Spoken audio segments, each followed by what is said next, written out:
अपने आप से वादा कर कुछ हासिल करके दिखा देना। अपने आप से वादा कर कुछ हासिल करके दिखा देना। चाहे जितना आग हो तुम उस आग से खुद को बचा लेना। जिंदगी अगर दांव पर भी हो फिर भी कदम को पीछे मत करना। जिंदगी अगर दांव पर भी हो फिर भी कदम को पीछे मत करना। अपनी सारी ताकत लगा अपनी औकात दिखा देना। नमस्कार, मैं मनोज सोनी हमेशा ज्वेलरी शॉप फाउंडर ले चलने आपको उस बेटी के बारे में बताने के लिए जो अपने देश की सबसे कठिन परीक्षा को पास की हुई होती है। इनका नाम है स्वाति मीणा जी। 1984 में राजस्थान के केकड़ में इनका जन्म होता है। ये 2007 में यूपीएससी की परीक्षा देती हैं और 260 रैंक लाने वाली मात्र 22 साल की सबसे यंगेस्ट आईएएस ऑफिसर बनती हैं। इनकी पहली पोस्टिंग डीएम के रूप में मध्य प्रदेश के एक जिले में होता है। उस समय ये अपनी ईमानदारी, लगन, बुद्धि और ताकत की वजह से बहुत चर्चा में रहती हैं। इनको कई सारे अवार्ड से सम्मानित किया जाता है। एक समय की बात है जब इनकी पोस्टिंग खंडवा में होता है।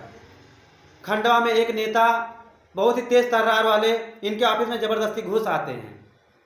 मैडम को गुस्सा आ जाता है और उसको फटकार के बोलती हैं, do you know I am a collector. बेचारा सर झुका लेता है और उसी स्पीड में वो बाहर चला जाता है। तभी से मैडम और चर्चा में आ जाती हैं।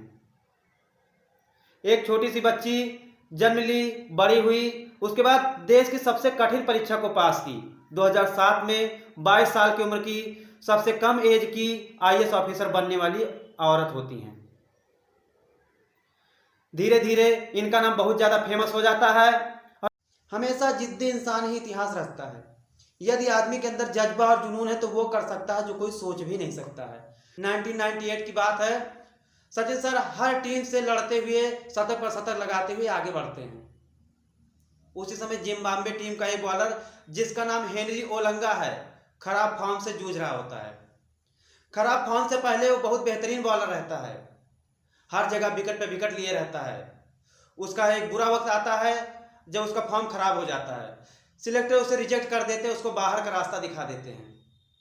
इधर सचिन सर चेन्नई की गलियों में फेमस होते रहते हैं। ईश्वर एक कहा जाता है, क्रिकेट ऑफ गॉड।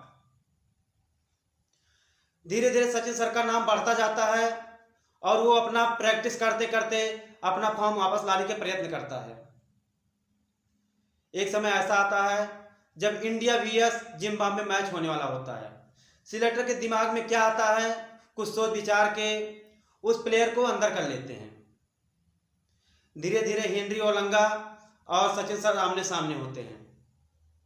वो उनका इतना नाम सुना होता है कि वो उनको आउट करने के लिए लालायित रहता है। वो समय आता है जब बॉलिंग करने आता है, सबसे पहले द्रविड़ जी का गांगुली का विकेट लेता है। उसके बाद सचिन सर का विकेट लेने वाला ही होता है। कैच उठने के बावजूद 9 बॉल की वजह से सचिन सर बच जाते हैं। वो अपना मुंह खोल लेता है कि हमारा शिकार आते आते दूर हो गया। ठीक एक गेंद बाद वो बॉलिंग शॉर्ट बॉल फेंकता है। सचिन सर अब गलती से कैच थमा बैठते हैं। उसकी खुशी का ठिकाना नहीं रहता। वह गुस्से में घूर कर सचिन सर को देखता है। सचिन सर को बहुत पीड़ा होती है। वो गुस्से में सर ऊपर करके मैदान की ओर जाने लगते हैं। तभी दूसरा प्लेयर जो होता है जडेजा जी दौड़ के आते हैं और पूछते हैं, क्या सचिन सर आप इतने सस्ते में आउट हो गए। सचिन सर बोलते हैं, अगले मैच में देख। उसके बाद सचिन सर उसी समय प्रैक्टिस की ओर चले जाते हैं। इधर 4 विकेट गिर चुका होता है, उधर सचिन सर प्रैक्टिस करते हैं सिर्फ और सिर्फ शॉर्ट बॉल खेलने का। वो अपनी एक इंटरव्यू बताते हैं कि उन्हें पूरी रात नींद नहीं आई और वही बॉल विजुलाइज करते रहे कि मैं इस बॉल से आउट कैसे हुआ, इस बॉल से बचूं कैसे।